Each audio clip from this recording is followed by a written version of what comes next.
Andhra Pradesh state నుంచి AE jobs అనేది అయితే రిలీజ్ కావడం అయితే జరిగింది.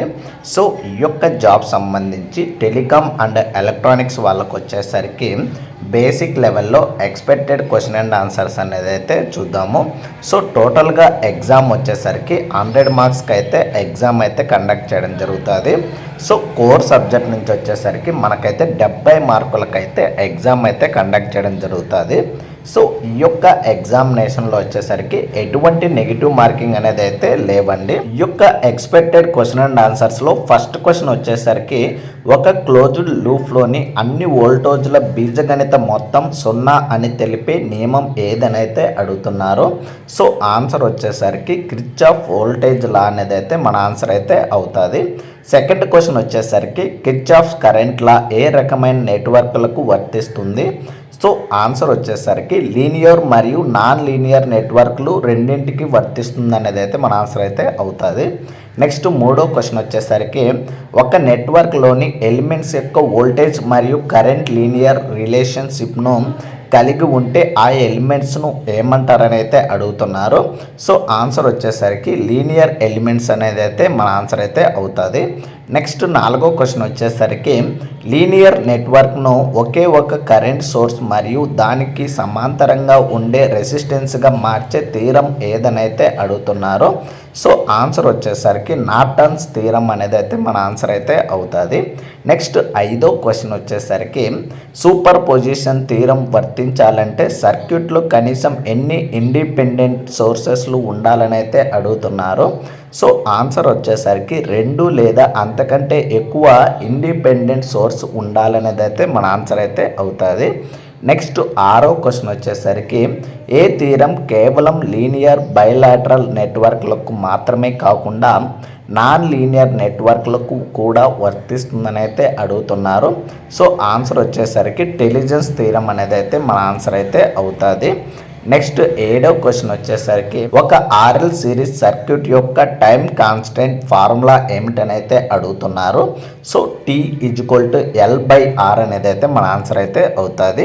నెక్స్ట్ ఎనిమిదో క్వశ్చన్ వచ్చేసరికి ఒక ఆర్సీ సిరీస్ సర్క్యూట్ యొక్క టైం కాన్స్టెంట్ ఫార్ములా ఏమిటనైతే అడుగుతున్నారు.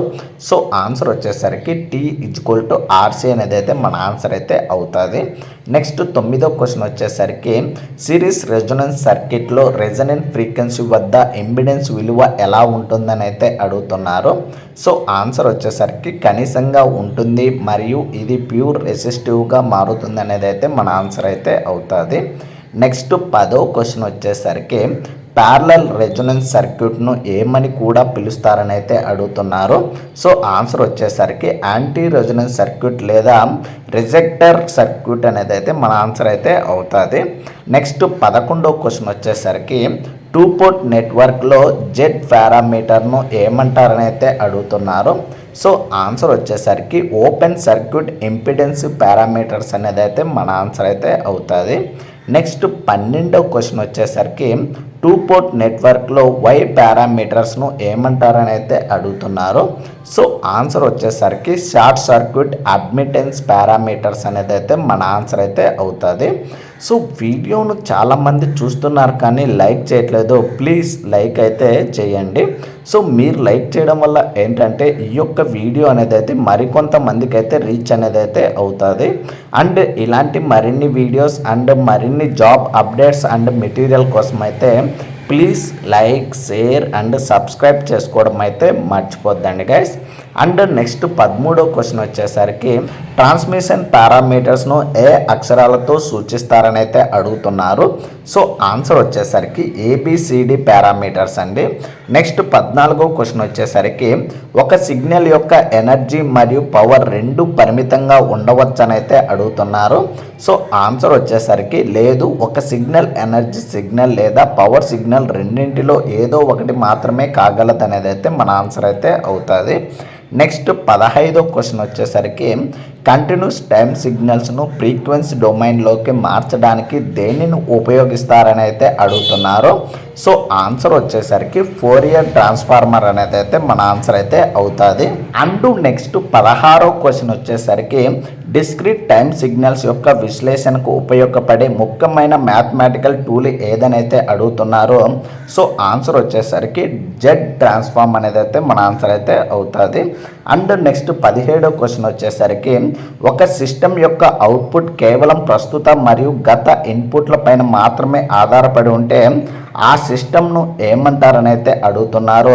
సో ఆన్సర్ వచ్చేసరికి క్యాజువల్ సిస్టమ్ అనేది అయితే మన ఆన్సర్ అయితే అవుతుంది. అండ్ నెక్స్ట్ 18వ క్వశ్చన్ వచ్చేసరికి స్థిరమైన ఇన్పుట్ ఇచ్చినప్పుడు స్థిరమైన అవుట్పుట్ ఇచ్చే సిస్టమ్ యొక్క స్టెబిలిటీని ఏమంటారని అయితే అడుగుతున్నారు.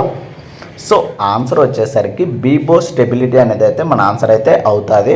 సో కొన్నిసార్లు ఎగ్జామ్లో బీబో ఫుల్ ఫామ్ కూడా అడగవచ్చు. బీబో ఫుల్ ఫామ్ ఏంటంటే bounded input bounded output stability అనేది అయితే మన ఆన్సర్ అయితే అవుతుంది.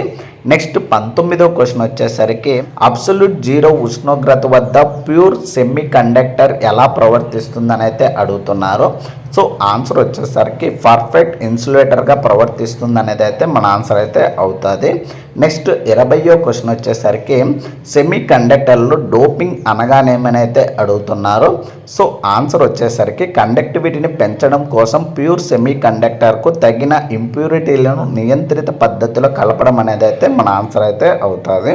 నెక్స్ట్ 21వ క్వశ్చన్ వచ్చేసరికి ఒక ప్యూర్ సెమీ కండక్టర్కు పెంటావాలెంట్ ఇంప్యూరిటీని కలిపితే ఏ రకమైన సెమీ కండక్టర్ ఏర్పడుతుందని అయితే అడుగుతున్నారు. సో ఆన్సర్ వచ్చేసరికి ఎన్ టైప్ సెమీ కండక్టర్ అనేది అయితే మన ఆన్సర్ అయితే అవుతుంది. నెక్స్ట్ 22వ క్వశ్చన్ వచ్చేసరికి పిఎన్ జంక్షన్ డయోడ్లో రివర్స్ బయాస్ వోల్టేజ్ను విపరీతంగా పెంచినప్పుడు సడన్గా కరెంటు పెరిగిపోయే ప్రక్రియను ఏమంటారని అయితే అడుగుతున్నారు. సో ఆన్సర్ వచ్చేసరికి బ్రేక్ డౌన్ అనేది అయితే మన ఆన్సర్ అయితే అవుతుంది. సో ఈ యొక్క పీడిఎఫ్ కావాలంటేనా కామెంట్ సెక్షన్లో కామెంట్ చేయండి. సో ఈ యొక్క పీడిఎఫ్ అనేది అయితే మన యొక్క టెలిగ్రామ్ ఛానల్ ద్వారా అయితే మీకు అయితే ప్రొవైడ్ చేయడం అయితే జరుగుతుంది. అండ్ నెక్స్ట్ 23వ క్వశ్చన్ వచ్చేసరికి లైట్ ఎమిటింగ్ డయోడ్ ఏ బయోసింగ్ కండెన్స్లో కాంతిని విడుదల చేస్తుందని అయితే అడుగుతున్నారు. సో ఆన్సర్ వచ్చేసరికి ఫార్వర్డ్ బయాస్ అనేది అయితే మన ఆన్సర్ అయితే అవుతుంది. నెక్స్ట్ 24వ క్వశ్చన్ వచ్చేసరికి ఫోటో డయోడ్ను సాధారణంగా ఏ బయోసింగ్లో ఆపరేట్ చేస్తారని అయితే అడుగుతున్నారు. సో ఆన్సర్ వచ్చేసరికి రివర్స్ బయాస్ అనేది అయితే మన ఆన్సర్ అయితే అవుతుంది. నెక్స్ట్ 25వ క్వశ్చన్ వచ్చేసరికి హాఫ్ వేవ్ రెక్టిఫైయర్ యొక్క గరిష్ట రెక్టిఫికేషన్ ఎఫిషియన్సీ ఎంతనైతే అడుగుతున్నారు. సో ఆన్సర్ వచ్చేసరికి 40.6% అనేది అయితే మన ఆన్సర్ అయితే అవుతుంది. నెక్స్ట్ 26వ క్వశ్చన్ వచ్చేసరికి రెక్టిఫైయర్ అవుట్పుట్లో ఉండే ఏసీ కాంపోనెంట్స్ను తొలగించడానికి దేనిని వాడతారని అయితే అడుగుతున్నారు. సో ఆన్సర్ వచ్చేసరికి ఫిల్టర్ సర్క్యూట్ అనేది అయితే మన ఆన్సర్ అయితే అవుతుంది. నెక్స్ట్ 27వ క్వశ్చన్ వచ్చేసరికి బీజేటీలోని ఏ రీజియన్ యొక్క ఫిజికల్ సైజ్ లేదా వైశాల్యం అత్యంత ఎక్కువగా ఉంటుందని అయితే అడుగుతున్నారు. సో ఆన్సర్ వచ్చేసరికి కలెక్టర్ రీజియన్ అనేది అయితే మన ఆన్సర్ అయితే అవుతుంది. నెక్స్ట్ 28వ క్వశ్చన్ వచ్చేసరికి కామన్ ఎమిటర్ కాన్ఫిగరేషన్లో కరెంట్ గెయిన్ మరియు కామన్ బేస్లో కరెంట్ గెయిన్ల మధ్య సంబంధం ఏమిటనైతే అడుగుతున్నారు. సో ఆన్సర్ వచ్చేసరికి బీటా = α/1 - α అనేది అయితే మన ఆన్సర్ అయితే అవుతుంది. అండ్ నెక్స్ట్ 29వ క్వశ్చన్ వచ్చేసరికి ట్రాన్సిస్టర్లో థర్మల్ రన్ అవేకి ప్రధానంగా కారణం ఏమిటనైతే అడుగుతున్నారు. సో ఆన్సర్ వచ్చేసరికి టెంపరేచర్ పెరగడం వల్ల రివర్స్ సాచురేషన్ కరెంట్ పెరగడం అనేది అయితే మన ఆన్సర్ అయితే అవుతుంది. అండ్ నెక్స్ట్ వచ్చేసరికి 30వ క్వశ్చన్ వచ్చేసరికి జేఫెట్లో కరెంట్ ప్రవాహం దేని ద్వారా నియంత్రించబడుతుందని అయితే అడుగుతున్నారు. సో ఆన్సర్ వచ్చేసరికి get to search reverse voltage ద్వారా ఏర్పడే ఎలక్ట్రిక్ ఫీల్డ్ వల్ల అనేది అయితే మన ఆన్సర్ అయితే అవుతుంది.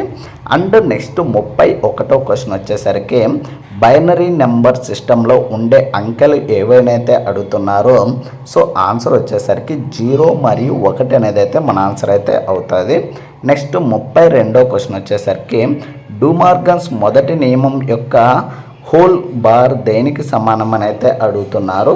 సో ఆన్సర్ వచ్చేసరికి A బార్ + B బార్ అనేది అయితే మన ఆన్సర్ అయితే అవుతుంది. నెక్స్ట్ 33వ క్వశ్చన్ వచ్చేసరికి రెండు ఇన్పుట్లు సమానంగా ఉన్నప్పుడు మాత్రమే హై అవుట్పుట్ ఇచ్చే లాజిక్ గేట్ ఏదనైతే అడుగుతున్నారు. సో ఆన్సర్ వచ్చేసరికి ఈఎక్స్ మైనస్ ఎన్ఓఆర్ గేట్ అనేది అయితే మన ఆన్సర్ అయితే అవుతుంది. నెక్స్ట్ 34వ క్వశ్చన్ వచ్చేసరికి పుల్ యాడర్ సర్క్యూట్లో ఎన్ని ఇన్పుట్లు మరియు అవుట్పుట్లు ఉంటాయని అయితే అడుగుతున్నారు. సో ఆన్సర్ వచ్చేసరికి 3 ఇన్పుట్లు మరియు 2 అవుట్పుట్లు అనేది అయితే ఉంటాయి. నెక్స్ట్ 35వ క్వశ్చన్ వచ్చేసరికి ఒక డిమల్టిప్లెక్సర్ సర్క్యూట్ యొక్క విధి ఏమిటని అయితే అడుగుతున్నారు. సో ఆన్సర్ వచ్చేసరికి 1 to many డేటా డిస్ట్రిబ్యూషన్ అనేది అయితే మన ఆన్సర్ అయితే అవుతుంది. నెక్స్ట్ 36వ క్వశ్చన్ వచ్చేసరికి ఫ్లిప్ ఫ్లాప్లో అవాంఛనీయ మార్పులను ఆపడానికి వాడే సిగ్నల్ను ఏమంటారని అయితే అడుగుతున్నారు. సో ఆన్సర్ వచ్చేసరికి క్లాక్ సిగ్నల్ అనేది అయితే మన ఆన్సర్ అయితే అవుతుంది. నెక్స్ట్ 37వ క్వశ్చన్ వచ్చేసరికి కౌంటర్లు మరియు షిఫ్ట్ రిజిస్టర్లు తయారు చేయడానికి వేటిని బేసిక్ బిల్డింగ్ బ్లాక్స్గా వాడతారని అయితే అడుగుతున్నారు. సో ఆన్సర్ వచ్చేసరికి ఫ్లిప్ ఫ్లాప్స్ అనేది అయితే మన ఆన్సర్ అయితే అవుతుంది. నెక్స్ట్ 38వ క్వశ్చన్ వచ్చేసరికి ఒక ఆపరేషన్ యాంప్లిఫైయర్ యొక్క అవుట్పుట్ ఇంపిడెన్స్ ఎంత ఉండాలని అయితే అడుగుతున్నారు. సో ఆన్సర్ వచ్చేసరికి 0 అండి. నెక్స్ట్ 39వ క్వశ్చన్ వచ్చేసరికి ఓపీ యాంప్లో స్లూ రేట్ అనగానేమైతే అడుగుతున్నారు. సో ఆన్సర్ వచ్చేసరికి ఇన్పుట్ వోల్టేజ్ మారినప్పుడు అవుట్పుట్ వోల్టేజ్ మారే గరిష్ట కాల రేట్ అనేది అయితే మన ఆన్సర్ అయితే అవుతుంది. నెక్స్ట్ 40వ క్వశ్చన్ వచ్చేసరికి డిజిటల్ డేటాను అనలాగ్ వోల్టేజ్గా మార్చే సర్క్యూట్ని ఏమంటారని అయితే అడుగుతున్నారు. సో ఆన్సర్ వచ్చేసరికి డిఏసి అనేది అయితే మన ఆన్సర్ అయితే అవుతుంది. సో డిఏసి ఫుల్ ఫామ్ ఏంటంటే డిజిటల్ టు అనలాగ్ కన్వర్టర్ అనేది అయితే మన ఆన్సర్ అయితే అవుతుంది. నెక్స్ట్ 41వ క్వశ్చన్ వచ్చేసరికి క్లోజ్డ్ లూప్ సిస్టంలో ఫీడ్బ్యాక్ యొక్క ప్రధాన విధి ఏమిటనైతే అడుగుతున్నారు. సో ఆన్సర్ వచ్చేసరికి అవుట్పుట్ను ఇన్పుట్తో పోల్చి ఎర్రర్ సిగ్నల్ తగ్గించడం అనేది అయితే మన ఆన్సర్ అయితే అవుతుంది. అండ్ నెక్స్ట్ 42వ క్వశ్చన్ వచ్చేసరికి ఒక సిస్టమ్ యొక్క ఓపెన్ లూప్ ట్రాన్స్ఫార్మర్ ఫంక్షన్లోని డినామినేటర్ను 0కు ఈక్వేట్ చేస్తూ వచ్చే సమీకరణాన్ని ఏమంటారని అయితే అడుగుతున్నారు. సో ఆన్సర్ వచ్చేసరికి క్యారెక్టరిస్టిక్ ఈక్వేషన్ అనేది అయితే మన ఆన్సర్ అయితే అవుతుంది. నెక్స్ట్ 43వ క్వశ్చన్ వచ్చేసరికి సిస్టమ్ క్యారెక్టరిస్టిక్ ఈక్వేషన్ యొక్క రూట్స్ను ఏమంటారని అయితే అడుగుతున్నారు. సో ఆన్సర్ వచ్చేసరికి సిస్టమ్ ఫోల్స్ అనేది అయితే మన ఆన్సర్ అయితే అవుతుంది. నెక్స్ట్ 44వ క్వశ్చన్ వచ్చేసరికి ఒక సిస్టమ్ యొక్క రూట్ లోకస్ దేనితో మొదలై దేనితో ముగుస్తుందని అయితే అడుగుతున్నారు. సో ఆన్సర్ వచ్చేసరికి ఓపెన్ లూప్ పోల్స్తో మొదలయ్యి ఓపెన్ లూప్ జీరోస్తో ముగుస్తుంది అనేది అయితే మన ఆన్సర్ అయితే అవుతుంది. నెక్స్ట్ 45వ క్వశ్చన్ వచ్చేసరికి బోర్డ్ ప్లాట్లో ఏ 2 గ్రాఫ్లు ఉంటాయని అయితే అడుగుతున్నారు. సో ఆన్సర్ వచ్చేసరికి మ్యాగ్నిట్యూడ్ ప్లాట్ మరియు పేజ్ ప్లాట్ అనేది అయితే మన ఆన్సర్ అయితే అవుతుంది. అండ్ నెక్స్ట్ వచ్చేసరికి 46వ క్వశ్చన్ వచ్చేసరికి ఒక లాస్లెస్ ట్రాన్స్మిషన్ లైన్ యొక్క క్యారెక్టరిస్టిక్స్ ఇంపిడెన్సీ ఫార్ములా ఏమిటని అయితే అడుగుతున్నారు. సో ఆన్సర్ వచ్చేసరికి ZO √L/C అనేది అయితే మన ఆన్సర్ అయితే అవుతుంది. నెక్స్ట్ 47వ క్వశ్చన్ వచ్చేసరికి ఒక ట్రాన్స్మిషన్ లైన్లో ఇన్పుట్ పవర్ మొత్తం రిఫ్లెక్ట్ అయ్యి వెనక్కి వస్తే దాని VSWR ఎంతనైతే అడుగుతున్నారో. సో ఆన్సర్ వచ్చేసరికి ఇన్ఫినిటీ అండి. అండ్ నెక్స్ట్ 48వ క్వశ్చన్ వచ్చేసరికి ఒక కండక్టర్లో AC కరెంట్ ప్రవహిస్తున్నప్పుడు కరెంట్ కేవలం కండక్టర్ ఉపరితలం పైనే కేంద్రీకృతం అవడాన్ని ఏమంటారని అయితే అడుగుతున్నారు. సో ఆన్సర్ వచ్చేసరికి స్కిన్ ఎఫెక్ట్ అనేది అయితే మన ఆన్సర్ అయితే అవుతుంది. నెక్స్ట్ 49వ క్వశ్చన్ వచ్చేసరికి ఫ్రీ స్పేస్లో విద్యుదయస్కాంత తరంగాల వెలాసిటీ ఎంతనైతే అడుగుతున్నారు. సో ఆన్సర్ వచ్చేసరికి కాంతి వేగానికి సమానం అనేది అయితే మన ఆన్సర్ అయితే అవుతుంది. అండ్ నెక్స్ట్ 50వ క్వశ్చన్ వచ్చేసరికి ఒక నిర్దిష్ట ఫ్రీక్వెన్సీ కంటే ఎక్కువ ఉన్న తరంగాలను మాత్రమే ప్రసారం చేసే మెటాలిక్ ట్యూబ్ నిర్మాణాన్ని ఏమంటారని అయితే అడుగుతున్నారు. సో ఆన్సర్ వచ్చేసరికి వేవ్ గైడ్ అండి. నెక్స్ట్ 51వ క్వశ్చన్ వచ్చేసరికి యాంటెన్నా గెయిన్ను సాధారణంగా ఏ యూనిట్లలో కొలుస్తారని అయితే అడుగుతున్నారు. సో ఆన్సర్ వచ్చేసరికి డెసిబెల్స్ అనేది అయితే మన ఆన్సర్ అయితే అవుతుంది. నెక్స్ట్ 52వ క్వశ్చన్ వచ్చేసరికి రేడియో బ్రాడ్కాస్టింగ్లో సాధారణంగా వాడే ఒక ముఖ్యమైన బేసిక్ యాంటెన్నా ఏదని అయితే అడుగుతున్నారు. సో ఆన్సర్ వచ్చేసరికి మోనోపోల్ లేదా ఆఫ్ డైపోల్ యాంటెన్నా అనేది అయితే మన ఆన్సర్ అయితే అవుతుంది. అండ్ నెక్స్ట్ 53వ క్వశ్చన్ వచ్చేసరికి 8085 మైక్రో ప్రాసెసర్లోని డేటాబేస్ పరిమాణం ఎంతనైతే అడుగుతున్నారు.